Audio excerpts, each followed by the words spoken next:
नमस्कार दोस्तों, स्वागत है आपका अपना यूट्यूब चैनल टुडे एग्जाम पर।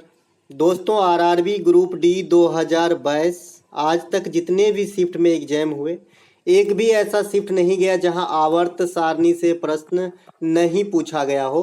कुछ टॉपिक ऐसे कॉमन कर लिए हैं एग्जामिनर जहां से उनको सवाल देना ही देना है, जैसे आवर्त सारणी हो गया, पॉलिटी में आपका मौलिक कर्तव्य हो गया, ग्राम पंचायत हो गया और ओम का नियम हो गया, रेडॉक्स अभिक्रिया हो गया। ये 5 टॉपिक जो है यहाँ से क्वेश्चन पूछे ही पूछे जाते हैं।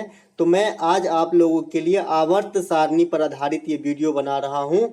यकीन मानिए, अगर आपने अच्छे से देख लिया तो आवर्त सारणी के ऊपर कोई भी प्रश्न अगर आपसे पूछा जाएगा तो आप बिना हिचकिचाए जवाब दे पाएंगे। तो चलिए दोस्तों, शुरू करते हैं। ठीक है, अच्छा लगे तो लाइक कर लीजिएगा। लाइक करना आपके हाथ में है, हमारे कहने से थोड़ी कीजिएगा। एक प्रश्न है यहाँ पे, आधुनिक आवर्त सारणी में कुल ज्ञात तत्वों की संख्या कितनी है। तो आधुनिक आवर्त सारणी जो है, इसमें कुल ज्ञात तत्वों की संख्या जो है 118 है। कितने हैं? 118। ऑप्शन नंबर बी इस क्वेश्चन के लिए राइट आंसर हो जाएगा। चलते हैं आगे। अगला एक प्रश्न है, आधुनिक आवर्त सारणी के खोजकर्ता कौन है। आज ही पूछा गया था ये, सेकेंड शिफ्ट 6 सितंबर को। ठीक है, तो आधुनिक आवर्त सारणी के खोजकर्ता जो हैं ये मोसले महोदय हैं। मेंडलीव जो है ये पुरानी आवर्त सारणी के खोजकर्ता थे। ठीक है, न्यूलैंडस जो है ये अष्टक के नियम दिए हैं। ठीक है, इसके बाद न्यूटन जो है ये शीतलन का नियम दिया है, साथ ही साथ ये गति के 3 नियम और दिए हैं। तो ये दोनों जो है न्यूटन से संबंधित है, न्यूलैंडस अष्टक के नियम से संबंधित है, मोसले आधुनिक आवर्त सारणी के जन्मदाता हैं और मेंडलीव जो है पुराने आवर्त सारणी का निर्माण किया था। चलते हैं आगे। अगला प्रश्न है, हैलोजन परिवार में विद्युत ऋणात्मकता का घटता हुआ क्रम कौन सा है। आप जानते हैं प्रकृति में सबसे अधिक विद्युत ऋणात्मक तत्व जो है ये है फ्लोरीन, और ये भी हैलोजन ग्रुप में ही आती है, जो आवर्त सारणी के वर्ग 17 में रखा गया है। आप देख लीजिए, ये 17वां वर्ग जो है लास्ट वाला, इसमें आपको दिख रहा होगा क्लोरो फ्लोरो ब्रोमो आइडो इस प्रकार का। तो ये 17वें ग्रुप में जो है आपका रखा गया है हैलोजन परिवार को। तो इसमें जो विद्युत ऋणात्मकता का घटता हुआ क्रम है ये सबसे अधिक आपका फ्लोरीन का होता है, उसके बाद क्लोरीन का होता है, फिर ब्रोमीन का और तब आयोडीन का होता है। आई होप आप फिगर से भी समझ गए होंगे कि यहाँ पे ग्रुप 17 में जो है इसे रखा गया है हैलोजन परिवार को, और इसकी विद्युत ऋणात्मकता जो है घट रहा है। कैसे? सबसे अधिक फ्लोरीन का, यहाँ पे भी उसी क्रम में लिखा है, फ्लोरीन, क्लोरीन, ब्रोमीन, आयोडीन। तो ऊपर से नीचे आने तक विद्युत ऋणात्मकता जो है घटती है, ये भी नियम है। चलते हैं आगे। अगला प्रश्न है, उत्कृष्ट गैसों को आवर्त सारणी में किस वर्ग में रखा गया है। उत्कृष्ट गैस कहिए, नोवेल गैस कहिए या फिर अक्रिय गैस कहिए, ये शब्दों की जाल है, बाद बाकी सब एक ही चीज है। ठीक है, तो ये जो है आपका अक्रिय गैस ही होता है, उत्कृष्ट गैस या नोवेल गैस। हाँ, नोवेल का तेल अगर आपसे पूछा जाए तो ये अलग हो जाता है। नोवेल का तेल जो है ये टीएनजी को कहा जाता है, ट्राई नाइट्रोग्लिसरीन को। तो ये एक अलग बात हो गई। ठीक है, तो उत्कृष्ट गैसों को जो है आप यहाँ पर देख लीजिए, सबसे लास्ट जो वर्ग है यहाँ पे उत्कृष्ट गैसों को रखा गया है। और आधुनिक आवर्त सारणी में कितने वर्ग हैं? तो 18 वर्ग है। तो 18वें वर्ग में जो है आपको उत्कृष्ट गैस देखने को मिलेंगे। तो ऑप्शन नंबर सी यहाँ पे राइट आंसर हो जाएगा। अब उत्कृष्ट गैसों में कौन कौन सा आता है? तो यहाँ पे देख लीजिए, हीलियम है, नियॉन है, आर्गन है, क्रिप्टन है, जेनन है, रेडॉन है। साथ ही साथ आपको जेनॉन के बारे में मैं एक चीज और बताना चाहूंगा, क्योंकि एग्जाम में क्वेश्चन पूछ देता है। जीनॉन जो है ये स्ट्रेंजर गैस कहलाती है। क्या? स्ट्रेंजर गैस कहलाती है, और ये यौगिक का निर्माण कर सकती है विशेष परिस्थिति में। तो आपको ये बात भी याद रखना है, एकमात्र अक्रिय गैस है। ठीक है, जेनॉन। तो आपको इसको याद रखना है, ग्रुप 18 में रखा गया है, हीलियम, आर्गन, क्रिप्टन, जेनन, रेडॉन। ठीक है, चलते हैं आगे। अगला प्रश्न है हमारा, तत्वों का कौन सा समूह रेडिय सक्रिय समूह कहलाता है। ऑप्शन 4 दिए गए हैं। तो जो रेडिय सक्रिय समूह है ना, ये एक्टिनाइड समूह को कहते हैं रेडिय सक्रिय समूह भी कहा जाता है। आप पीरियोडिक टेबल के नीचे दो इस प्रकार के लाइन बने जरूर देखे होंगे। तो पहला लाइन जो है इसे कहा जाता है लेंथेनाइड तत्व। ये जो ऊपर वाला दिख रहा है ये लेंथेनाइड, जो लाल कलर से हल्का लाल है, और ये जो हल्का हरा है इसे एक्टिनाइड तत्व कहा जाता है। जो कहाँ से कहाँ तक है, तो ये 90 से लेकर 103 तक परमाणु क्रमांक के हैं। तो ठीक है, तो एक्टिनाइड तत्व को जो है रेडियो सक्रिय तत्व कहते हैं। ये कहाँ से कहाँ तक है, तो 90 से लेकर 103 तक। और किस आवर्त में है, अगर ये बात आपसे पूछा जाए तो ये 7वें आवर्त में है। जो बात बता रहा हूं आगे प्रश्न आएगा, आपको रिवाइज हो जाएगा। ठीक है, तो सुनते चलिए। चलते हैं आगे। अगला एक प्रश्न है, आवर्त सारणी में कृत्रिम से निर्मित तत्वों की संख्या कितनी है जो सिंथेटिक तरीके से बनाए गए हैं, यानी जो नेचुरली नहीं पाए जाते हैं, वैसे तत्व कितने हैं। तो प्रकृति में तो जितने मतलब आवर्त सारणी में टोटल 118 है, इसमें से जो आपका 24 तत्व है ये मानव निर्मित है। ठीक है, मानव द्वारा बनाया गया है। तो ये जो है नेचुरल रूप से नहीं पाई जाती है। तो आपको ये बात भी ध्यान रखना है, और आज ही पूछा गया था। ठीक है, प्रथम शिफ्ट में। तो 24 तत्व जो है कृत्रिम ढंग से बनाए गए हैं। चलते हैं आगे। आधुनिक आवर्त सारणी में कुल धातुओं की संख्या कितनी है। एक एक प्रश्न आपको बताऊंगा जो एग्जाम के ट्रेंड में है, और आप यकीन मानिए अगर अच्छे से सुन लिए, ये पीडीएफ भी मैं आपको टेलीग्राम पे दे दूंगा, अच्छे से रीड कर लीजिएगा। एक भी प्रश्न पीरियोडिक टेबल से नहीं छूटेंगे, और 2-3 नंबर आपको मुफ्त में जो है एग्जाम में मिल जाएगी। तो आधुनिक आवर्त सारणी में कुल धातुओं की संख्या जो है ये है आपका 91। कितने? 91। वहीं अधातु कितने हैं, तो 20 है, और उपधातु कितने हैं, तो 7 है। ये सभी प्रश्न आगे आएंगे, चिंता करने की बात नहीं है। तो 91 धातु है, आपको याद रखना है। चलते हैं आगे। इसके बाद आधुनिक आवर्त सारणी में कुल अधातु तत्व कितने हैं, अभी अभी हमने जिक्र किया था। तो अधातु तत्व जो है ये 20 है। ठीक है, अधातु तत्व कितने हैं, तो 20 है। आपको ध्यान रखना है, जैसे ग्रेफाइट वगैरह भी अधातु में आते हैं, ब्रोमीन वगैरह भी अधातु में आते हैं। तो ये सब 20 है कुल मिला के। ठीक है, चलते हैं आगे। आधुनिक आवर्त सारणी में कुल उपधातु कितने हैं। अब उपधातु से क्वेश्चन कल के शिफ्ट में पूछा गया था। उपधातु क्या होता है, जैसे सिलिकॉन हो गया, आपका जर्मेनियम हो गया, ये सब जो है उपधातु है। न तो धातु है और न ही अधातु है, ये बीच में है। ठीक है, ये अर्धचालक कहलाता है, इसे सेमी कंडक्टर कहते हैं, उपधातु कहते हैं। ठीक है, तो ये कितने हैं, तो ये 7 है। कितने हैं, 7 है। अब सिलिकॉन का प्रयोग किस चीज में होता है आपको बता दूं, तो जो चिप वगैरह बनाया जाता है इसमें आपका सिलिकॉन का प्रयोग होता है। ठीक है, अब भारत में सिलिकॉन वैली जो है ये बेंगलोर में स्थित है। तो आपको ये बात भी ध्यान रखना है। चलते हैं आगे। अगला एक प्रश्न है, किस ब्लॉक में धातु, अधातु और उपधातु यानी तीनों प्रकृति के जो है तत्व पाए जाते हैं। ठीक है, तो यहाँ पे एस ब्लॉक है, पी ब्लॉक है, डी ब्लॉक है, एफ ब्लॉक है। इस क्वेश्चन के लिए राइट आंसर पी ब्लॉक हो जाएगा। पी ब्लॉक एक ऐसे ब्लॉक है जिसके अंदर आपको धातु भी देखने को मिलेगा, अधातु भी देखने को मिलेगा, उपधातु भी देखने को मिलेगा। अब एक बार रिवाइज कर लीजिए, धातु कितने थे, 91 थे, अधातु कितने थे, 20 थे, उपधातु कितने थे, 7 थे, टोटल तत्व कितने थे, 118 थे। कृत्रिम ढंग से कितने बनाए गए थे, 24 बनाए गए थे। तो आई होप आपको ये पांचों क्वेश्चन तो अब नहीं भूल पाओगे। ठीक है, तो इस प्रकार से आपको रिवाइज भी होता चलेगा। चलते हैं आगे। एक प्रश्न है, आधुनिक आवर्त सारणी में तत्वों को किस प्रकार से व्यवस्थित किया गया है। सब दिन एनालिसिस में बताता हूं, आधा बात तो मैं मौखिक रूप से बता देता हूं, जैसा आप जानते होंगे अगर एनालिसिस फॉलो करते हैं तो। ठीक है, तो आवर्त सारणी में जो तत्वों को सजाने का क्रम रखा है मोस्ले साहब, ये रखे हैं परमाणु के बढ़ते क्रमांक के अनुसार। ठीक है, तो यहाँ पे right answer option number C हो जाएगा। लेकिन पुरानी वाली जो ओल्ड वाली आवर्त सारणी थी ना, ये आपका परमाणु द्रव्यमान के अनुसार सजाया गया था, तो इसीलिए इसमें दोष था। ठीक है, इसीलिए इसे जो है रिमूव करके इसके जगह पे न्यू आवर्त सारणी की जरूरत पड़ी थी। चलते हैं आगे। अगला एक प्रश्न है, आवर्त सारणी की ऊर्ध्वाधर स्तंभों को क्या कहते हैं। तो जो आवर्त सारणी की ऊर्ध्वाधर स्तंभ होते हैं, ऊर्ध्वाधर मतलब ये वाला खड़ा वाला, आप देख लीजिए ऊर्ध्वाधर स्तंभ जो है इस प्रकार के 18 है। ठीक है, तो इसे कहते हैं वर्ग। क्या कहते हैं, इसे कहते हैं वर्ग। और जो ये लेटा हुआ है आप देख लीजिए 7 है लेटा हुआ, 1 2 3 ये 7 ब्लॉक इस प्रकार से बने हुए हैं लेटा हुआ, तो इसे कहते हैं आवर्त। और जो हॉरिजेंटल खड़ा है ये 18 है, तो इसे कहते हैं वर्ग। अब थोड़ा सा डिफरेंस ओल्ड वाले में देख लीजिए। ओल्ड वाले में आवर्त तो 7 ही थे, ठीक है, ये जो जैसे 7 है ना, तो ओल्ड वाले में भी 7 थे, लेकिन ये वर्ग जो 18 है आधुनिक वाले में, ओल्ड वाले में 9 ही हुआ करता था। तो आपको मैं पूरा डिफरेंस भी बताऊंगा पुराना और आधुनिक आवर्त सारणी में। अगर डिफरेंस से भी प्रश्न आता है तो छूटना नहीं चाहिए। एक प्रश्न यहाँ पे, मेंडलीव के आवर्त तत्वों के आवर्ती फलन किसके गुणज में होते, मतलब कैसी होती थी आवर्ती फलन, किसके अनुसार होती थी। अभी अभी चर्च कर दिया था मौखिक रूप से कि परमाणु के जो द्रव्यमान है उसके अनुसार जो है ये जो है आपका अरेंज था। पुराना वाला आवर्त सारणी यानी मेंडलीव की आवर्त सारणी की बात कर रहा है, यानी पुराना वाले का बात कर रहा है, तो यहाँ पे परमाणु भार हो जाएगा, ठीक है। तो परमाणु भार आपका राइट आंसर हो जाएगा द्रव्यमान, ठीक है। चाहे आधुनिक वाला परमाणु क्रमांक पे है। चलते हैं आगे।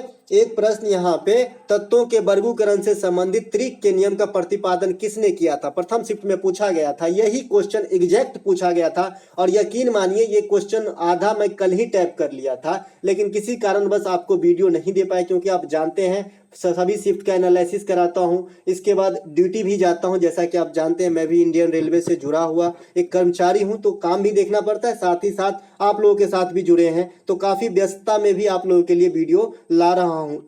यहाँ पे तत्वों के वर्गीकरण से संबंधित त्रिक के नियम का प्रतिपादन जो है ये डेबोर्नियर ने किया है। यहाँ पे थोड़ा मिसप्रिंट है, इसका नाम कुछ इस प्रकार से है, डेबोर्नियर, ठीक है। तो ये त्रिक का नियम दिए थे, साथ ही साथ न्यूटन शीतलन और गति के नियम दिए थे। उसके बाद परमाणु जो है रदरफोर्ड परमाणु विज्ञान से संबंधित है, और इसके बाद ईंट पर नाच, तो प्रोटीन के खोजकर्ता भी आपका रदरफोर्ड है, अभी जो मैं बता दिया। ये ईंट पर नाच मैं इसलिए बताया, ईंट पर नाच, ये है आपका इलेक्ट्रॉन, प्रोटॉन और न्यूट्रॉन को याद रखने की तरीका। ई से इलेक्ट्रॉन हो गया तो टी से थॉमसन हो गया, ठीक है। इलेक्ट्रॉन का है थॉमसन खोजकर्ता, प्रोटॉन का रदरफोर्ड है, कहीं कहीं गोल्डस्टीन भी लिखता है, तो दोनों है संयुक्त रूप से, और न्यूट्रॉन का जो है चैडविक है, ठीक है। तो ईंट पर नाच याद रखें, इससे तीनों कण मुझे याद रहता है। चलते हैं आगे। अगला प्रश्न है, वर्ग में ऊपर से नीचे जाने पर परमाणु आकार पर क्या प्रभाव पड़ता है। तो दोस्तों वर्ग में ऊपर से नीचे जाने पर परमाणु का जो आकार है ये बढ़ता है। ऑप्शन नंबर ए इस क्वेश्चन के लिए राइट आंसर हो जाएगा। जैसे आप वर्ग में ऊपर से नीचे आएंगे ना, तो परमाणु का आकार जो है बढ़ेगा, ठीक है। चलते हैं आगे। वर्ग में ऊपर से नीचे जाने पर विद्युत धनात्मकता पर क्या प्रभाव पड़ता है। तो जब भी आप वर्ग में ऊपर से नीचे आएंगे तो विद्युत धनात्मकता जो है ये बढ़ती है, ये भी बढ़ती है। इसका वैस वर्सा उल्टा हो जाएगा, अब नीचे से ऊपर जाएंगे तो घटेगी, सिंपल सी बात है। ऊपर से नीचे आ रहे हैं तो बढ़ रही है, अब मैं नीचे से ऊपर जाऊं तो घटेगी, वही बात हो गई है ना। चलते हैं आगे। अगला प्रश्न है, वर्ग में ऊपर से नीचे जाने पर आयनन ऊर्जा पर क्या प्रभाव पड़ता है। और ये शायद 3-4 दिन पहले सेकेंड शिफ्ट का ये क्वेश्चन पूछा था, मैं एनालिसिस करवाया था। तो वर्ग में ऊपर से जब आप नीचे आएंगे तो आयनन ऊर्जा क्या होती है, घटती है, ठीक है। आयनन ऊर्जा आपका घटती है। किससे याद रखेंगे कि आयनन ऊर्जा के जो ये थोड़ा जटिल है, तो कैसे याद रखेंगे इसको कि जब मैं काम करके घर आता हूं तो थक जाता हूं, ठीक है, तो आपका ऊर्जा घट जाता है काम करने के बाद। तो वर्ग में ऊपर से नीचे आते हैं ना काम करने के बाद, तो हम थक जाते हैं, हमारी ऊर्जा घट जाती है, आयनन ऊर्जा घट जाती है। एक प्रश्न यहाँ पे है कि वर्ग में ऊपर से नीचे जाने पर विद्युत ऋणात्मकता पर क्या प्रभाव पड़ता है। तो वर्ग में जब भी आप ऊपर से नीचे आएंगे तो विद्युत ऋणात्मकता, अभी आपने देखा था कि सबसे ज्यादा फ्लोरीन का, फिर क्लोरीन का, फिर ब्रोमीन का, फिर आयोडीन का, तो नीचे आने पे क्या हो रहा है, घट रहा है। तो आप रिलेट करके भी याद रख सकते हैं, तो यहाँ भी घटेगा, ठीक है, ऋणात्मकता जो है घटेगा। जब भी मैं बताया था कि समूह 17 में आपका हैलोजन ग्रुप है, जिसमें सबसे अधिक ऋणात्मकता फ्लोरीन है, फिर क्लोरीन है, फिर ब्रोमीन है, फिर आयोडीन है। अब आप पीरियोडिक टेबल की तरफ ध्यान दें तो सबसे ऊपर फ्लोरीन है, फिर क्लोरीन है, फिर ब्रोमीन है, फिर आयोडीन है। तो क्या हो रहा है, वर्ग में हम नीचे की तरफ आ रहे हैं, और नीचे की तरफ आ रहे हैं तो ऋणात्मकता घट रही है। इसका उल्टा जब आप ऊपर की तरफ जाएंगे तो ऋणात्मकता बढ़ेगी। वर्ग में ऊपर से नीचे आने पर इलेक्ट्रॉन बंधुता पर क्या प्रभाव पड़ता है। अब इलेक्ट्रॉन बंधुता सबसे अधिक जो है ना दोस्तों, ये क्लोरीन की होती है। तो इलेक्ट्रॉन बंधुता पर क्या प्रभाव पड़ेगा जब आप वर्ग में ऊपर से नीचे आएंगे। यहाँ चाहे तो एक क्वेश्चन को मैं दो बना सकता था कि जब नीचे से ऊपर जाए, लेकिन क्या जरूरी है, एक याद रखिए, नीचे से ऊपर से नीचे आने पे जो होगा उसका अपोजिट नीचे से ऊपर जाने में होगा। सिंपल सी बात है ना। तो इलेक्ट्रॉन बंधुता भी घटती है, जब आप नीचे आएंगे तो इलेक्ट्रॉन बंधुता घटती है। कैसे देख लीजिए, क्लोरीन की इलेक्ट्रॉन बंधुता सबसे अधिक होती है, इसके बाद ब्रोमीन है, तो यहाँ पे नीचे आएंगे तो घटेगा ही ना, क्योंकि सबसे अधिक तो क्लोरीन के हैं, तो इससे भी पकड़ सकते हैं, तो यहाँ पर भी घटेगा। चलते हैं आगे। अगला प्रश्न है हमारा, किस आवर्त में सबसे अधिक तत्वों की संख्या है? किस आवर्त में सबसे अधिक तत्वों की संख्या है? तो आपको याद रखने के लिए जो आवर्त 6th है और 7th है, इन दोनों में आपका 32 एलिमेंट्स है। कितने? 32 एलिमेंट्स है। तो ऑप्शन में जो है छठा दिया गया है।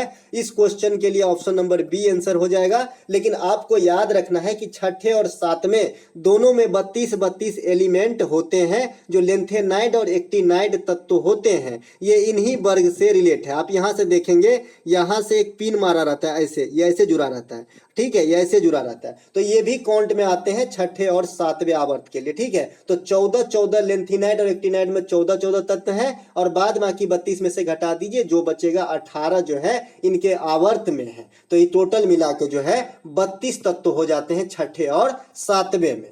चलते हैं आगे।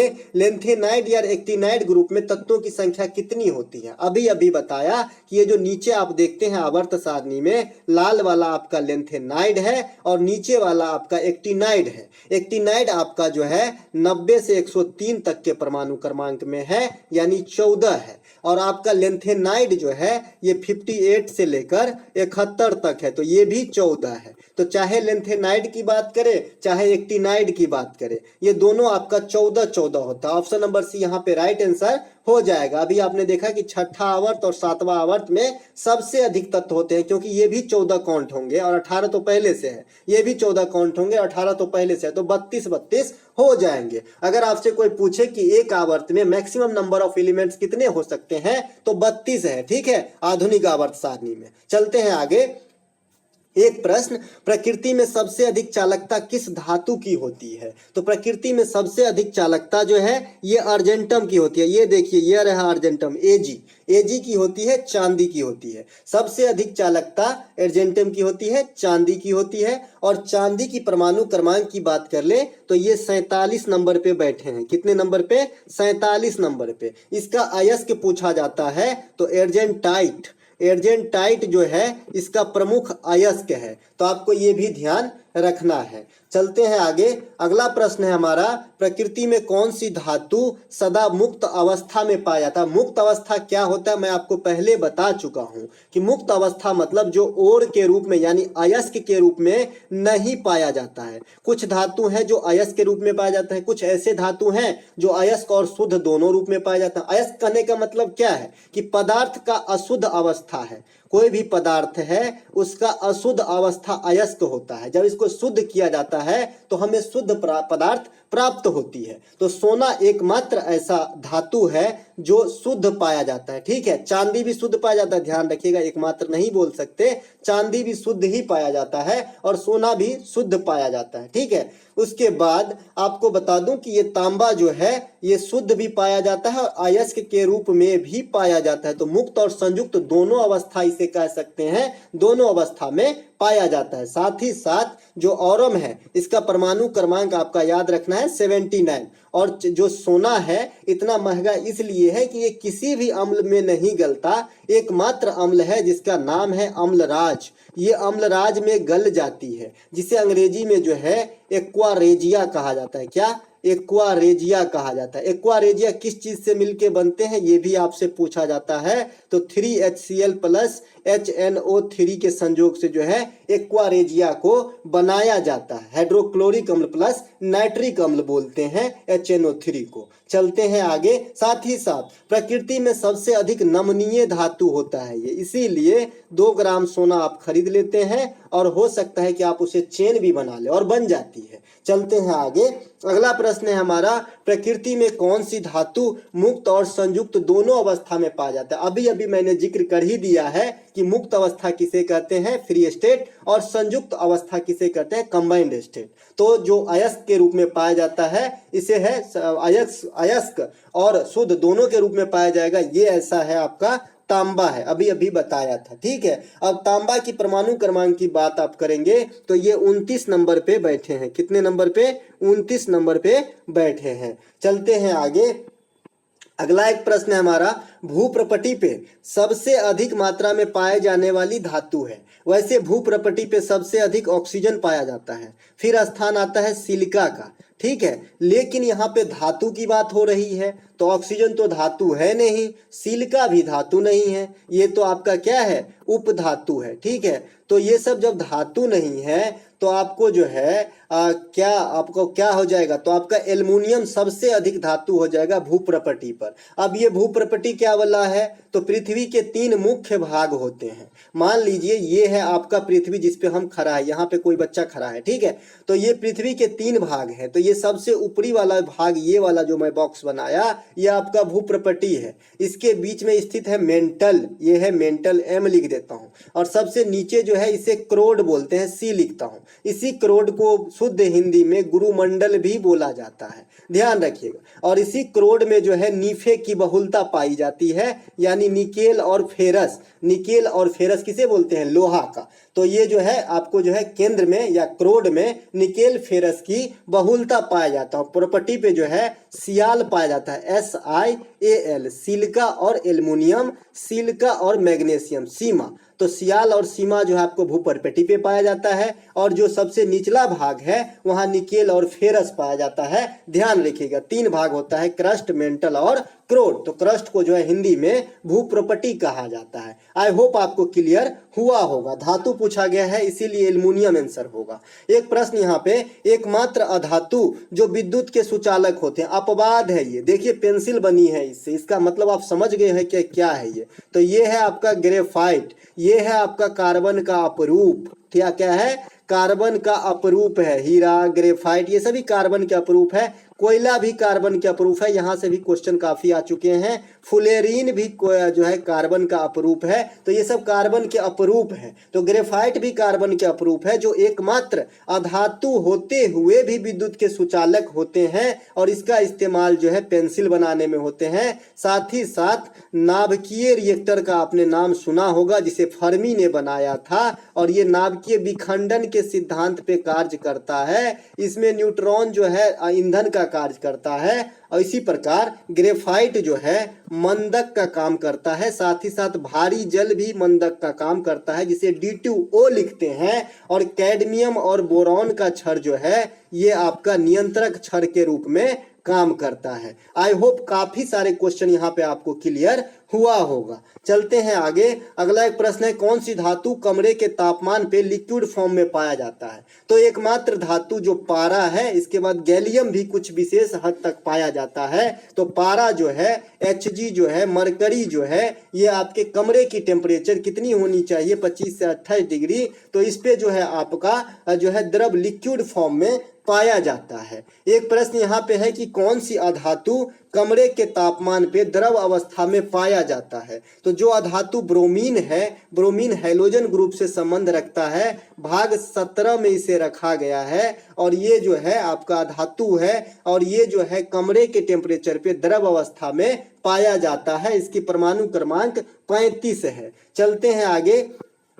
अगला एक प्रश्न है, सबसे अधिक क्रियाशील धातु तत्व कौन से हैं। तो सबसे अधिक क्रियाशील धातु तत्व जो है ये है ऑप्शन नंबर ए, सीजियम जो है आपका सबसे अधिक क्रियाशील धातु तत्व है। याद रखिएगा प्लेटिनम सबसे कठोर तत्व होता है, ठीक है। ओस्मियम सबसे भारी तत्व होता है। साथ ही साथ इसका घनत्व प्रकृति में सबसे अधिक होता है सभी तत्वों में। और पोलेनियम के सर्वाधिक समस्थानिक होते हैं, 27 समस्थानिक है। तो एक एक बात आपको ध्यान रखना है, एक बार में नहीं समझ में आए दोबारा देखिएगा और PDF का रीड जरूर कीजिएगा। सबसे अधिक क्रियाशील धातु तत्व, सबसे प्रबल ऑक्सीकारक क्या है? यहाँ पे मिसप्रिंट है दोस्तों, ये धातु नहीं होगा, ये अधातु है, क्योंकि ये फ्लोरीन की बात कर रहा है, क्योंकि सबसे प्रबल ऑक्सीकारक जो है फ्लोरीन होता है और सबसे अधिक क्रियाशील अधातु भी होता है। फ्लोरीन की परमाणु क्रमांक 9 है। ठीक है,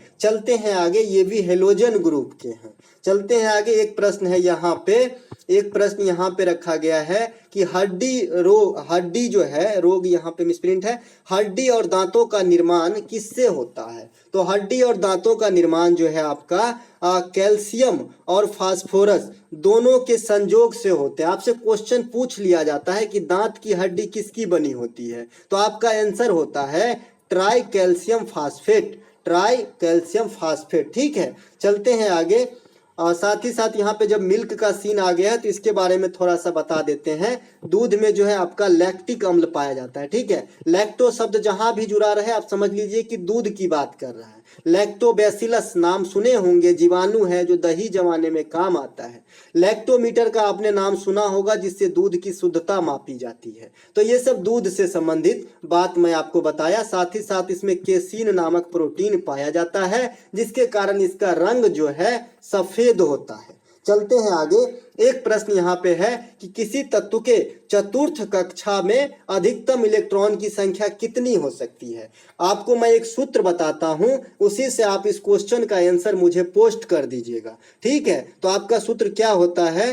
2n²। अब जो कक्षा रहे, जहां पर n क्या है? कक्षा की संख्या है, सेल की संख्या है। तो आप मुझे बताइएगा कि चतुर्थ कक्षा में मैक्सिमम नंबर्स ऑफ इलेक्ट्रॉन्स कितने हो सकते हैं। थोड़ा सा मैं पहले सॉल्व कर दूं, पहली कक्षा की बात कर लेता हूं। तो 2 × 1 का स्क्वायर, तो पहली कक्षा में 2 इलेक्ट्रॉन होंगे। ठीक है, तो उसी प्रकार आपको फोर्थ कक्षा में मुझे बताना है। दोस्तों आई होप आपको अच्छा लगा होगा। अच्छा लगा होगा तो लाइक कर लीजिएगा, साथ ही साथ शेयर हो सके तो कर दीजिएगा। मिलते हैं थर्ड शिफ्ट के वीडियो एनालिसिस के साथ।